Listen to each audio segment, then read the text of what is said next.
Dia raha voalohany tokony fantatsika mijaly tragno ny eto Nosy-Be ary sahirana ny olo amin'ny tragno fotony tsisy fanaovana tragno programme fanaovana tragno nataon'ny fanjakana hatramin'izay.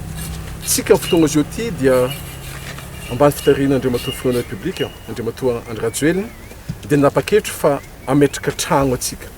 Anisan'izegny ny programme logement maro, agnatin'izegny koa ny programme logement sociaux. Ary anisany tafiditra agnatin'izay programme zay ny eto Nosy-Be hisitraka an'izegny. Maravoravo ny mahita fa efa mandeha niasa. Ho rairay Nosy-Be izy ty.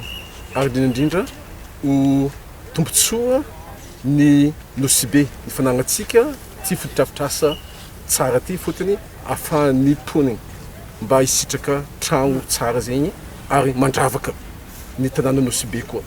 Hitatsika afara re ny kianja manara-penitra koa atao Nosy-Be tokoa zegny. Ny raha maventy tadiavintsika agnatin'izegny dia tsotra. Amaray ny Nosy-Be afaka mandray compétition internationale. Anareo eto Nosy-Be efa manana ny fotodrafitrasany amin'ny lafiny hôtel. Anareo fa mandray vahiny. Ny tavela dia fotodrafitrasa fototra ohatra ny stade. Ny compétition, ny athlétisme, ny match ny football sy sisa afaka mandray compétition internationale anareo Nosy-Be. Zay ny mahatonga ny fitram-panjakana mizaha tsy niany ity tsika miady amin'ny coronavirus. Fa namaray tsika tsy maintsy mandeha amin'ny lalana fampasoana koa.